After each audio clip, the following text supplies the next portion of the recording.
received the request about highlights of IMS 2023. Emma, Lish, and I thought about some of the different pieces that we found to be beneficial, and certainly some things that you can hopefully take from our presentation and apply to your practice. So we will give you a brief overview of the IMSH 2023 highlights and importance of sharing academic presentations within our organization. So whenever we go to a conference, we come back and we report back to our colleagues that did not attend, because we do not have unlimited money to send lots and lots of people to all of the things. So we make it a practice to share with our colleagues, and that includes you. Next slide. So for me, I'm going to share what 3 of my highlights were. And whoops, you can see here, for me, when I go to some of the international meetings, the networking and connecting with colleagues is so important. So similar to when we came to Thailand last year, it was the first time in 3 years we'd seen each other. So this IMSH was the first time I actually saw you in Thailand before I saw some of the colleagues from IMSH. Had not been for 3 years. And we saw many of, there were some past friends, past presidents of IMSH that were in attendance.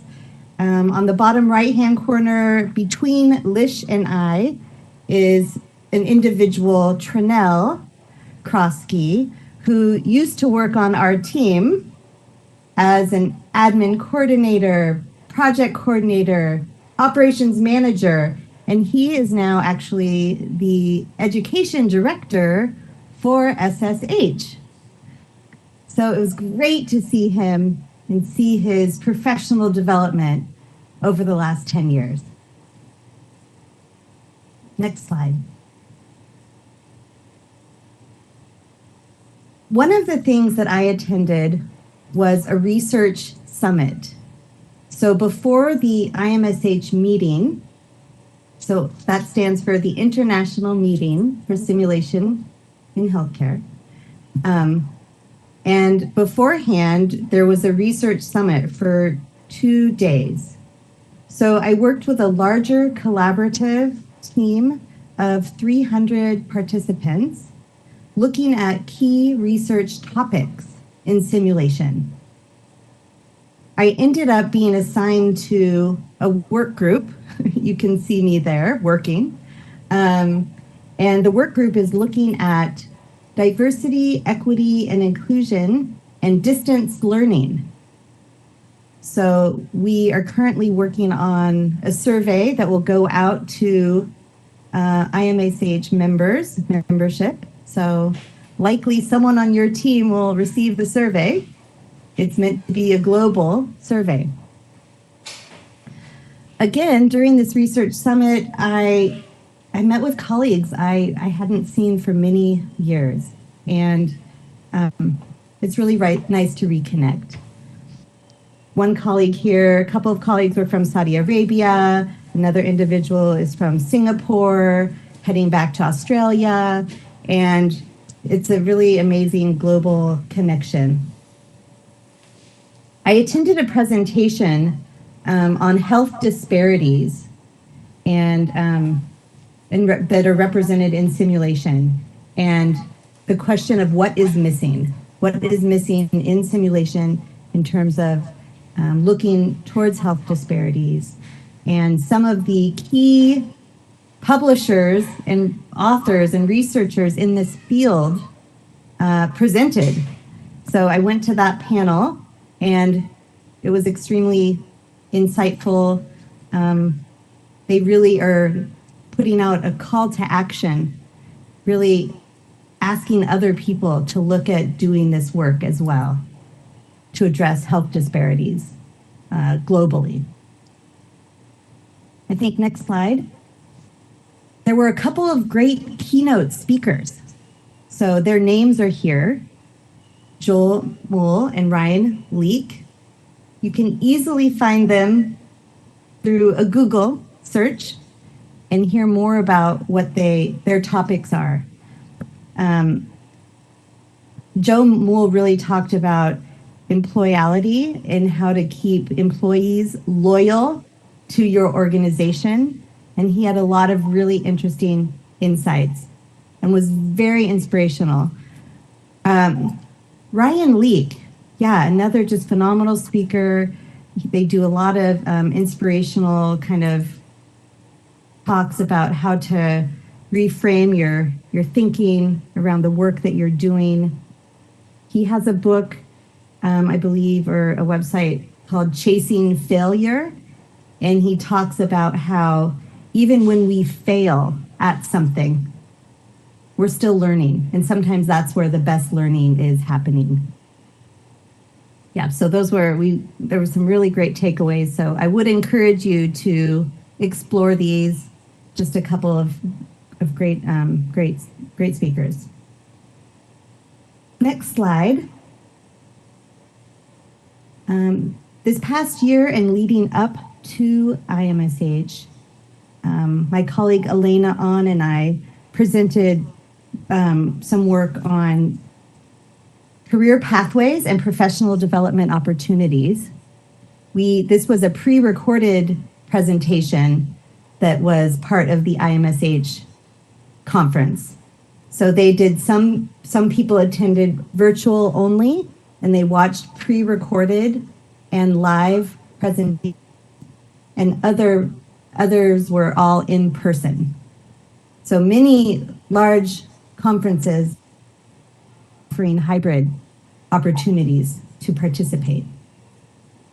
So next slide.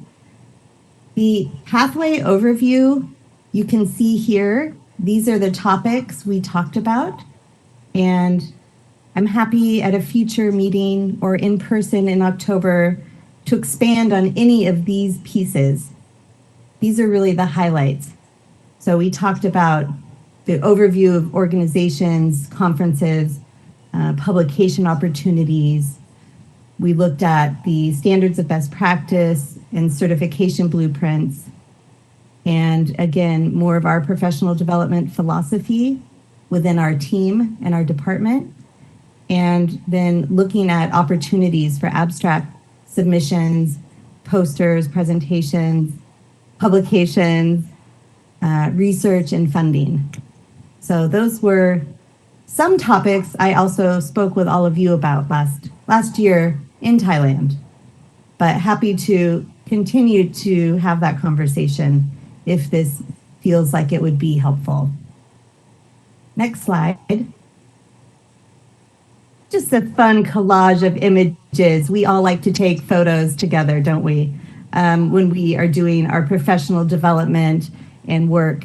So you can see actually Emma there on the top presenting a poster with another SP trainer last year in New Orleans at the Association for SP Educators conference. And you can see some of our colleagues from Thailand here in the middle left as well from one of the trips to Portland from many years ago. So we do like to celebrate as we look at professional development and talk about the amazing work that our colleagues are doing within our countries and globally. So it's a way to honor and celebrate. My last few slides for my part, I had an opportunity also to present on the integration of process improvement efforts. So that was really looking at, next slide, our current process improvement methodology. We talked about standard work integration and application of process improvement best practices into our simulation operations and process improvement tools, realizing that this is a continuous work in progress And we may not ever completely arrive, but we will keep moving forward. And next slide. Just lost my page. So Elena, Ashley, and I presented in what was called a hot topic. So these were like speed rounds.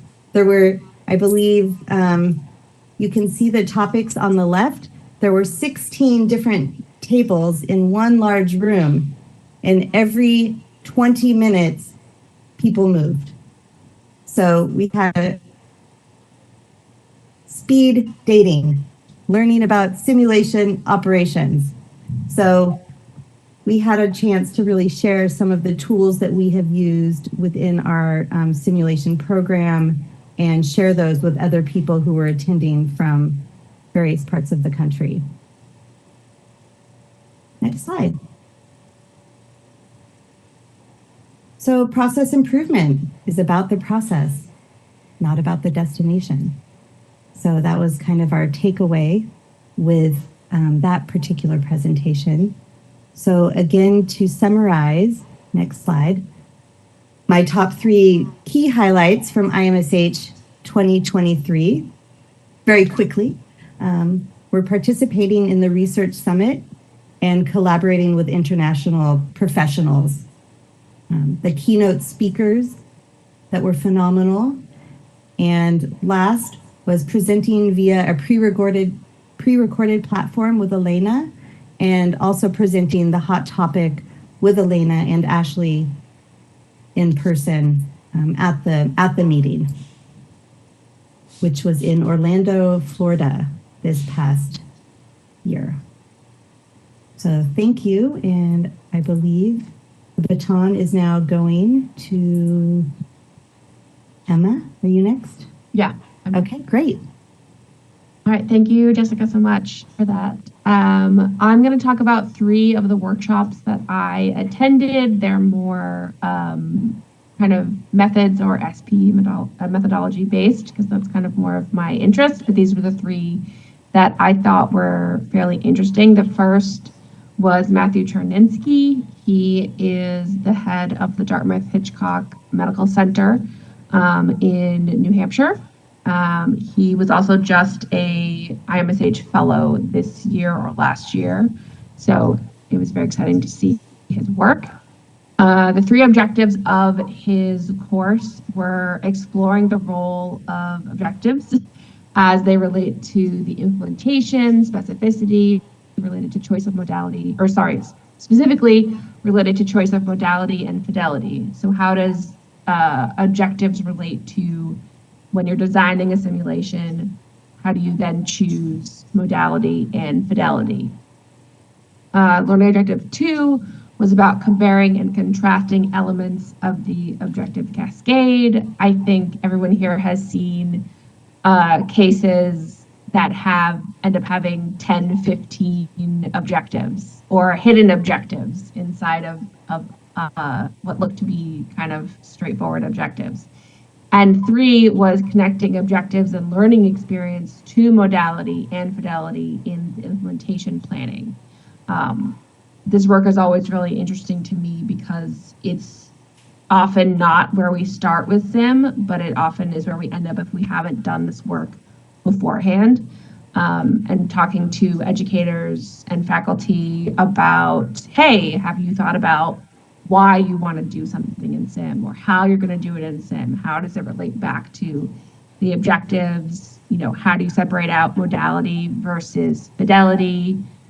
Lots of these conversations are happening. So we talked a lot about the difference between modality and fidelity, modality being something like human-based, so standardized patient, mannequin-based, whether that's high fidelity, low fidelity, would be different, or task trainer, virtual reality, which a lot of folks are doing now. There's tons of interesting virtual reality in kind of the exhibit hall at IMSH this year. And then hybrid, and talked about how skills could be any modality. So if it's a task trainer, it could be, doesn't have to just be a task trainer with skills. So high fidelity, they talked about simulation experiences that are extremely realistic, whether that's a standardized patient or high fidelity mannequin, versus low fidelity, which the learning objectives don't need to be learning objectives don't require it to be as controlled or programmed, and the learner can participate in role playing, task trainer, tabletop cases, things like that. The process of implementation planning was to start with the objectives, look for your measurable outcomes, the rule of 3, which is maximum 3 objectives for any sim, and really honing in on what exactly you're measuring with those objectives. And then to be aware of the objective cascade. So look for your hidden objectives, and then especially if it's an interprofessional, are there overlapping objectives, or do you need to write separate objectives for different disciplines and professions that are participating in your sim? The modality, so from a sim ops or sim FOB perspective, work in partnership with faculty on the selection process and the why. So why are we doing it this way? Why are we designing it in this fashion? How does that relate back to the learning objectives? And then, work with faculty and to familiarize them with modalities and any limitations that you have specifically, like in your own center, or limitations of modalities in general. And then for fidelity, what kind of fidelity do you have to offer? So level of learner, educational or assessment, or environmental or access-based fidelity. So are you able to get into a hospital, or do you have to do it in a classroom? Do you need to do it in a hospital, or could you do it in a classroom? What's the level of learner? Is it going to really affect how a senior trauma surgeon is going to be able to, integrate into the sim versus perhaps a first year medical student or first year resident, something like that. That was very interesting about the order of operations there. The second was a hot topic. So this was one of the same type of presentations that Jessica was just talking about. So it was 20-minute kind of rapid fire, and I went to just go look at this one that I was very interested in. Design and develop cross-modality comprehensive case template. So this is kind of the scenario case template to rule them all.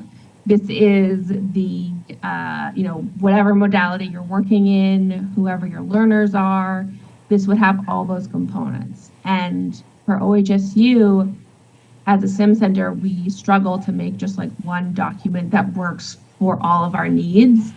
And some people even think maybe we shouldn't have one, but these folks were offering one. And so I was like, let me go see what this is, and let's go find out if we like it.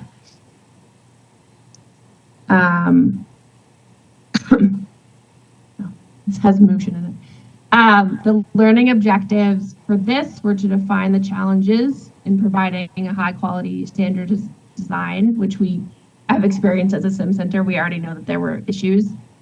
2 was to describe the components that are required. And 3 was to identify challenges to implementation and then opportunities for that implementation.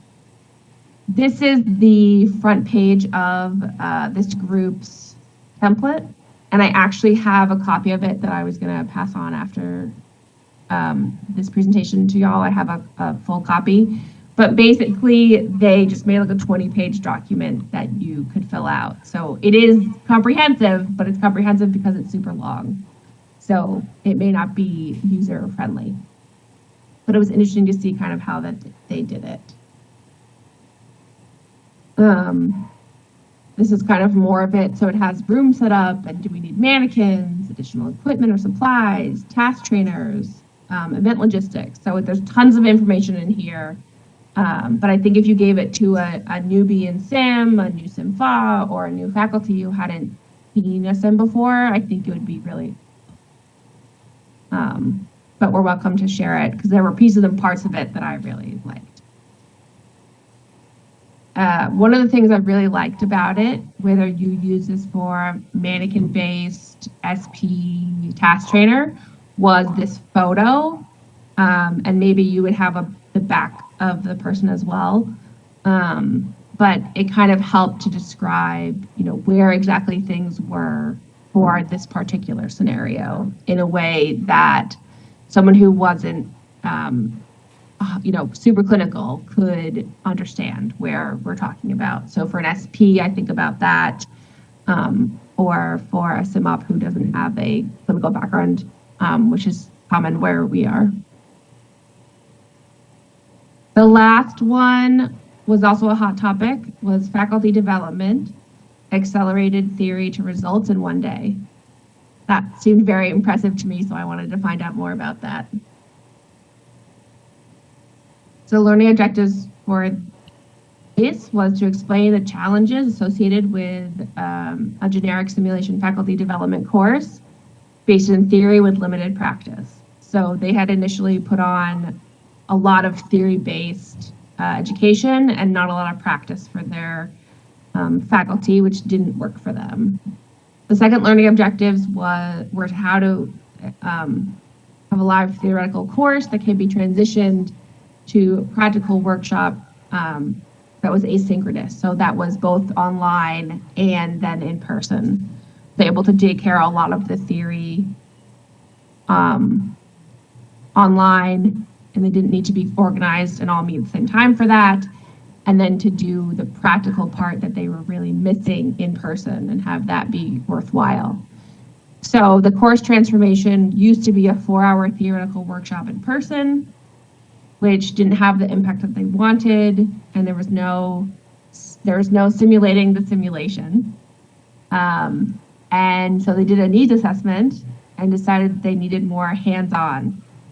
And so they did a pilot, and then a review, and then a hybrid workshop where it's 10 hours of video and workbook with theory, and then 3 hours of in-center workshop. The other reason I wanted to highlight this hot topic is that this course transformation framework you can use for so many other projects than just this course. So looking at a needs assessment, doing a pilot, we're getting a review back from the participants of that pilot, and then reformatting it later is a great way to kind of walk through taking a look at what's working and what's not working, and then testing out what you'll do next, and then seeing how that went, and then trying it again.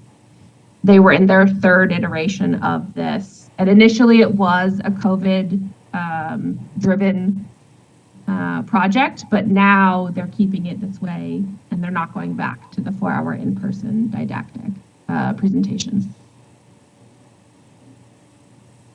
Moving on to Lish. Thanks, Emma. The top 3 highlights for me at IMSH. First was being invited to the President's Ball because I received my CHSOS recertification in the last year. The President's Ball is always a really fun time, and you get to see all of the accomplishments for everybody else in the sim community who has been certified or is receiving awards. At IMSH the year before is when I accepted on behalf of BDMS your accreditation certificate. Like Jessica, I also find that networking and meeting new people in the simulation community is always a highlight, and reconnecting with people that I have established friendships and relationships with over the course of many years in simulation. I also really enjoyed a course that I took called The Art of Communication for Simulation Team Dynamics, because I think that communication and creating a really safe shell for your team and the community of people that you work with is super important, especially at OHSU. We have a great team, and so I wanted to learn a little bit more about that. The photos that I've shared here are some of my good friends that work in simulation. The lower left-hand corner is me with William Belk and David Schablock, who have a simulation podcast called Sim Geeks. And David Schablock and William Belk are both really active in a lot of the Facebook and other social networking communities for simulation. And I would encourage you all to look up SimGeeks and David Schablock. For your SimOps specialists, David Schablock is an expert in moulage, and he has an Instagram page that he calls Simulation Tech, but it's Simulation TEK on Instagram. He's really willing to share anything that he has learned or succeeded in with moulage, and he will also share his failures with you and be a resource to pretty much anybody who reaches out to him, because he wants everyone to succeed and learn from his mistakes. The second picture in the middle is of me and my good friend Timothy Whitaker, who is the Global Product Manager for Patient Simulation at CAE. He was also one of the speakers at one of the plenary sessions while we were at IMSH, and is also a really good resource, especially since you work with CAE simulators. He's kind of an expert when it comes to all of their mannequins. And then you might recognize on the right Dr. Abdulaziz Booker, who came to visit the BDMS Simulation Center last year. I think it was in August. He is the president for the Society for Simulation in Healthcare in Saudi Arabia. Next slide, please. So the course that I took the most away from at IMSH was called The Art of Communication for Simulation Team Dynamics. And really, it was about team learning and experiences, communicating with your team and creating a safe space and a culture of safety, having time to reflect and be self-aware, using relationship-centered communication, coaching people, and giving effective feedback. Some of the most important things that I took away from this were the importance of creating a rapport and being curious with your team members, and doing something that the speaker called a chunk and check. She likes to give a little bit of information and feedback to people and then check in with them about what their perception and how they heard it, how they received it, and have them talk back or teach back to her about what they heard so that you can clarify that that communication was effective and that you are both on the same page. She also talked a little bit about having challenging conversations. Next slide, please. One of the quotes that she gave in the speech was that the single biggest problem with communication is that the illusion that it has taken place. And that is why she was talking about the chunk and check method and making sure that people talk back after you have given them little bits of communication to make sure that you are all on the same page. Next slide, please. This is one of the slides that she shared with us when giving and receiving communication, pausing and noticing what your emotions and your reactions are to the information that you've been given or the communication that has been given to you, responding with empathy, asking questions and understanding people's perspectives, and the tell and teach back or chunk and check method. Next slide, please.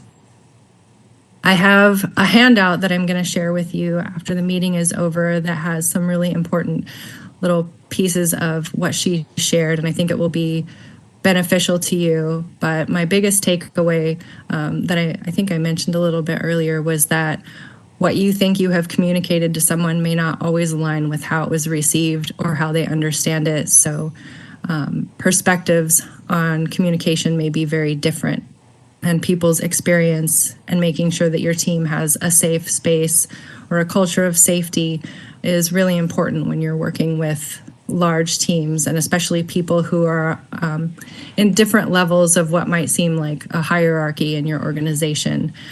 I know that when we have worked with our BDMS colleagues on site at OHSU, we've talked a lot about flattening the hierarchy and creating that safe culture, but this really drove it home for me.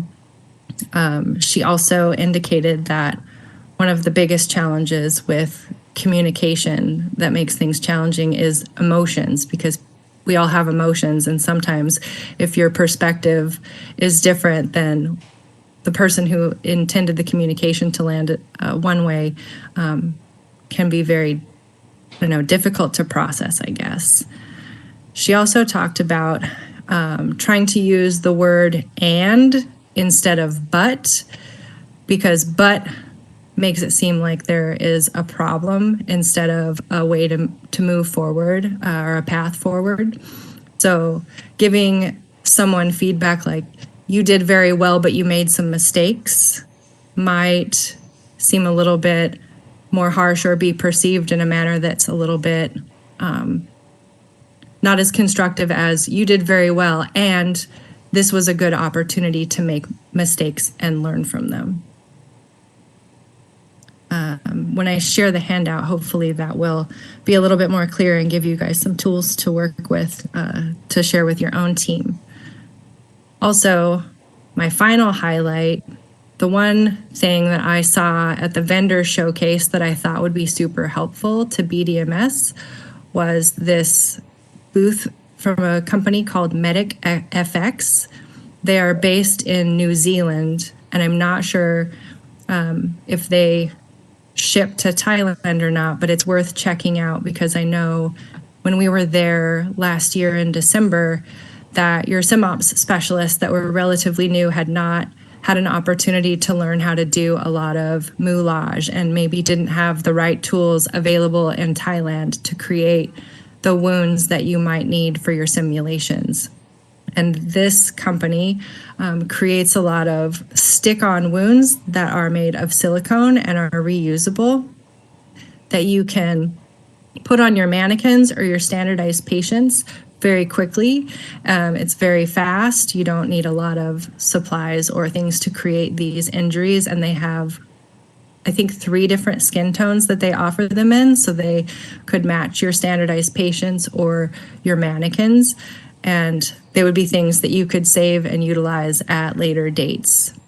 They also have some facial overlay masks and chest skins for the mannequins that portray different ages, different ethnicities, different genders, so that you could make your mannequins that maybe look very masculine and like large men look a little bit older or younger, or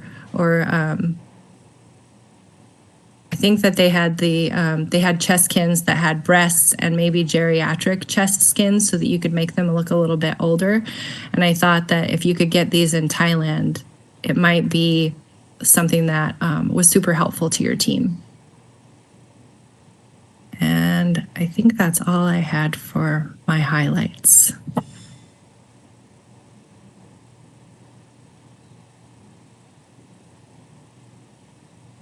Any questions?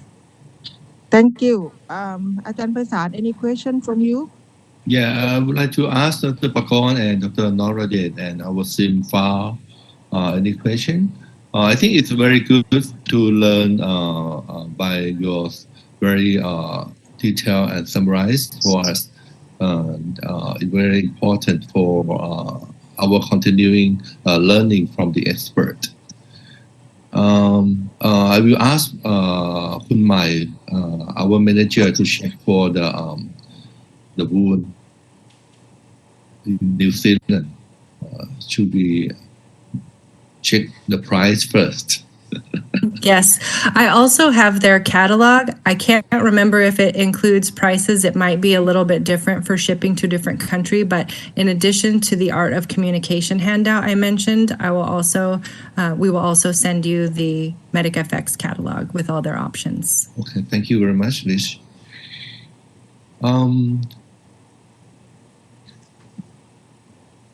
In general, is there any topic regarding the post-emerging condition right now that affect to the simulation in this meeting? I think when the meeting, you mean post-pandemic? Post-pandemic, yeah. Yeah. So at this meeting, we weren't quite post-pandemic yet. Okay. We were still not quite there. However, I think people are starting to present a lot on lessons learned and publish quite a bit on different lessons learned. So I think that we will continue to see that moving forward.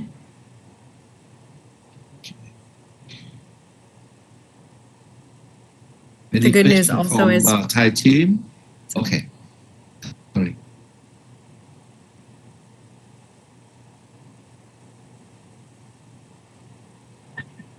Hello, I have some question.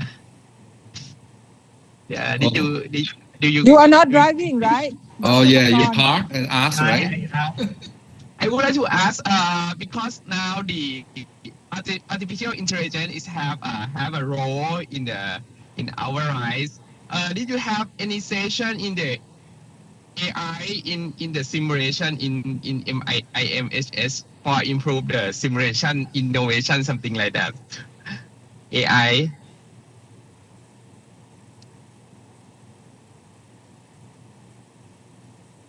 Hello.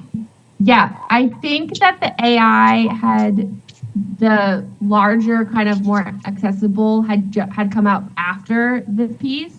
But one of the things that I have played around with is creating when faculty provide little details, just maybe medical information on case scenarios.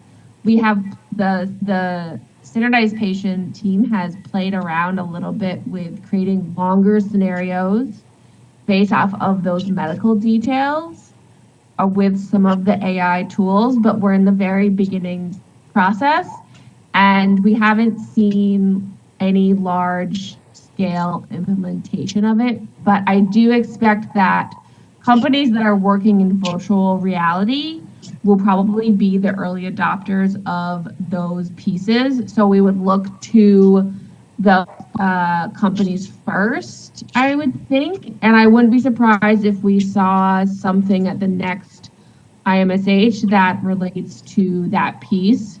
We also know that AI is going to show up in the kind of diagnosing environment for many of the kind of apps, health apps that are coming out now. So it's something we definitely want to think about how we're going to implement in medical education, and then how does that show up in kind of trickle down into the hospital system. Oh, thank you very much. Thank you very much. I think in my opinion, the AI will be very helpful in the planning and the evaluation. But in the simulation, we need more personalized and the real situation that maybe AI cannot take place. I agree with that. And Jessica mentioned the chat GPT in the chat, and I have sort of done a little bit of research and poking around with it. And the other day I was looking at creating a competency-based checklist for simulation operations specialists. And you can go in and say, explain a good competency-based checklist for simulation operations specialists. And it has been taught to, I guess, search the internet and pull pieces from different places. And it gave me something that seemed pretty reasonable, and I actually didn't expect it. And it will give you a lot of text that you might have to modify and edit for your own purposes. You can also regenerate what it gives you and seek something better, but it has given me a lot of little pieces to help develop our training and onboarding process for our SimOps specialists, and I have found it immensely helpful. Yeah. But the one skill that we need to have is to clarify which information is the real and which information is fake. Right. I think It's that's up to you. I think it's determine, overwhelmed. right? Yeah, it's overwhelmed of the information. Yeah. Yeah. And I think like any classroom learning, and I mean, Alicia could speak to this as well, that we need our healthcare professionals to still have that hands-on actual training. So anything we integrate, whether it's AI or other pieces, it needs to be like a spiral curriculum and multiple different types of training. Yeah. That we're needing to really spend more time with people in some type of either skilled or simulation based environment to address gaps in communication and role clarity and fine motor skills and being able to manage the uncertainty of the pace and the complexity of the patient condition because we've been so virtual for so long. People have lost some basic skills. So we're actually wanting more in-time, in-person activities. Yeah. Dr. Noor has some experience about the chat GPT. Does it work in Thai, Dr. Noor? Yes, I try to type in Thai and it has answer, but I think for when we type the same question in English, the answer is different, and I think it's more makes sense in English version. I Okay. think they have to learn some more. It needs to learn some more Thai. Yeah. In the future, I think they will understand more, and because of in Thai language is so complex. The intonation, the sound make different meaning. So it's a bit more complicated to create such imitation. So anyway, I heard it's still for some time, okay? Because people in the banking industry is worried about the cyber thief and so on. So the chat GPT, which is very good, might be barred from using. So further news to be updated on this.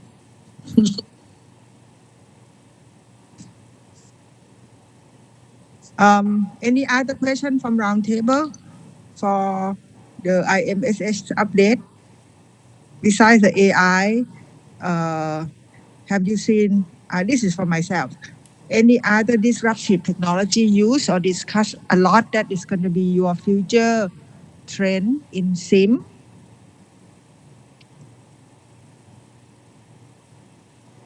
This year, it was the largest vendor showcase ever. So when we come in October, come prepared to, I don't remember how many vendors there were, but we have a book with all of the names, their websites, descriptions that you can then spend some time looking at to determine which ones are relevant and helpful for you. And we can also present on more of those details and highlights. We're starting to see a lot more in the United States, a lot more mannequins with diverse skin tones. So it used to be you go in the vendor hall and all of the mannequins look white. And now they're starting to have more diversity in the vendor halls. So I think that is one thing we are noticing that has been important for training. And just so much technology, so many amazing mannequins that are, really have amazing facial expressions. That is just, there's I think it's the Gomard 5 or 6-year-old Oh, yeah. that just like cries and its face scrunches up and it just like looks at you when you're talking and it's a little scary. Has eye tracking. Amazing. Yeah, eye tracking, it watches you and it so there's just more of that level of sophistication. But I think they're starting to also figure out how to make it more affordable, cost effective.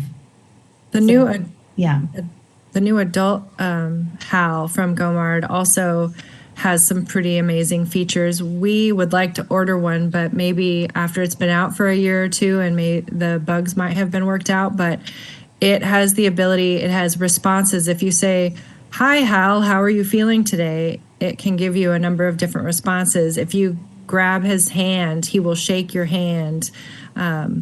It's pretty interesting. They've got some automated responses that I didn't expect to see from human patient simulators. So the technology is definitely advancing and becoming quite fascinating. I have another question because, as you know, the BMS, we also have the pediatric flagship, which is Smithfield Children's Hospital. Of focus would be the cancer patient. Have you seen anything in IMSH at this time that they have kind of new trend for these two populations? I don't think I saw anything that was specific to that. I think most of the things that I have experienced at OHSU, we usually use standardized patients to communicate information or receiving news about cancer diagnoses. Thank you. อาจารย์หทัยทิพย์อยู่ไหม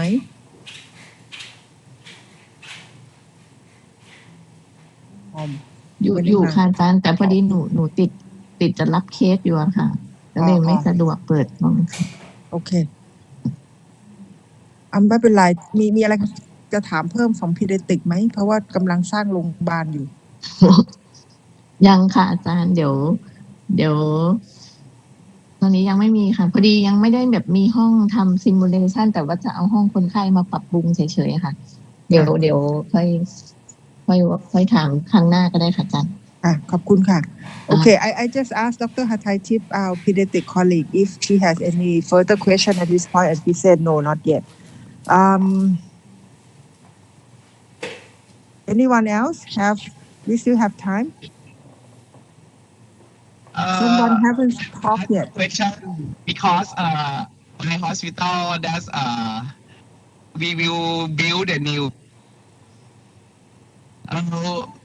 Do you have any idea for make the simulations for make the plan of the new hospital or something like that?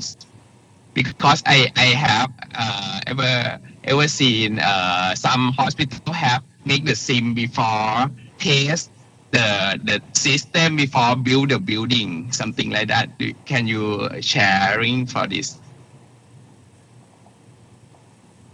So to clarify, are you building a simulation center or program in the hospital, or are you asking about ideas to build like the flow of the hospital spaces? Yes, of hospital.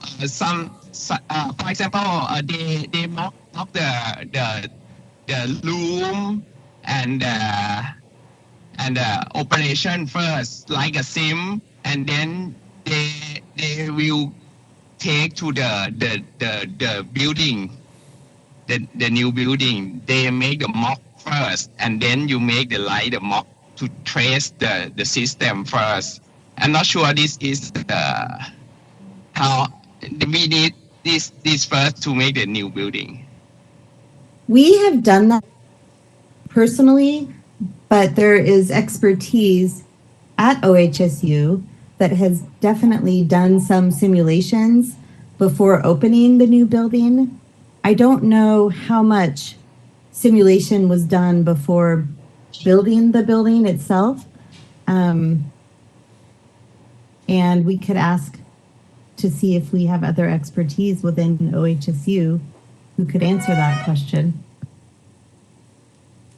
Can I speak Thai?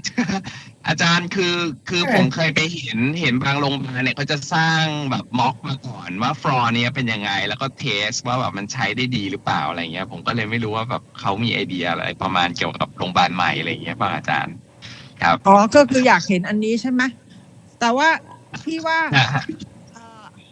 พี่ถามเพิ่มนิดนึงคือของยูเนี่ยมันจะต้องมี trauma center ด้วยถูกไปที่ ER ที่เขาเข้ามาช่วยทำเขาพูดถึงม็อกซิมไหม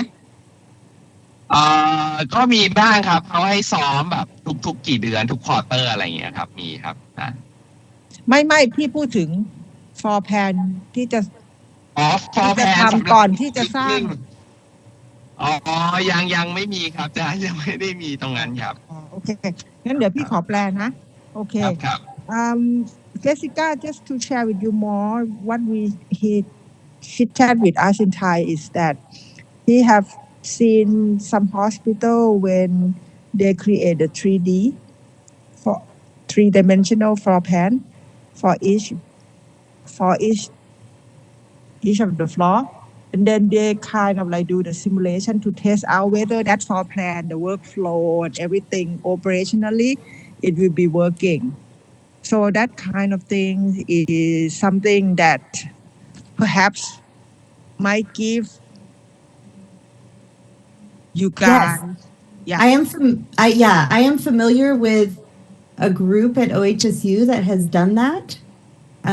It's not something that they have, I believe, a software program they used, and they were able to create that flow to analyze it before building the building. And then they ran simulations through the space after the building was built, but before patients came.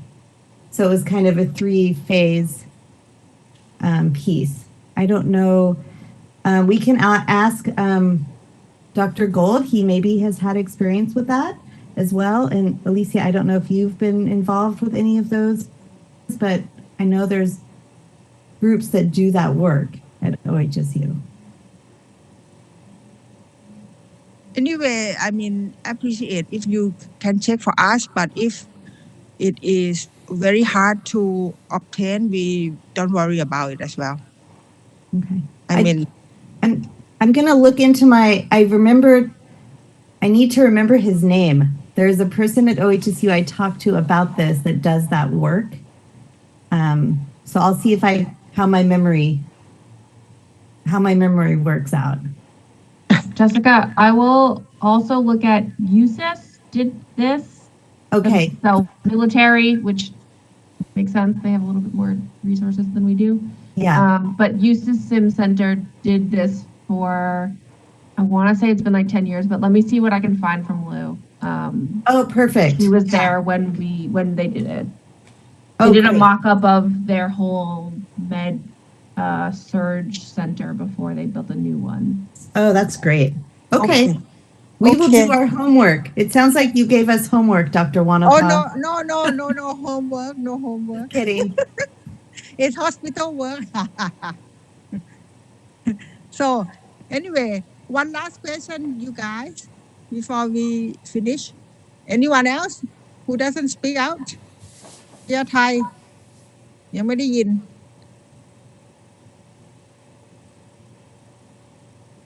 หายไปแล้วพยาไทยไม่มีคำถามใช่ไหมคะค่ะอาจารย์ no question ค่ะ Okay.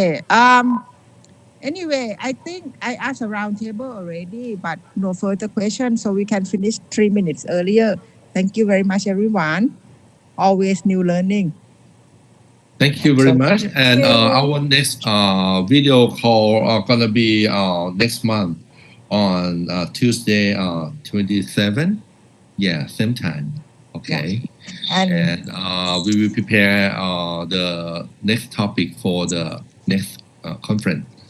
And today I have to thank you everyone and thank you OSSU team for the wonderful sharing.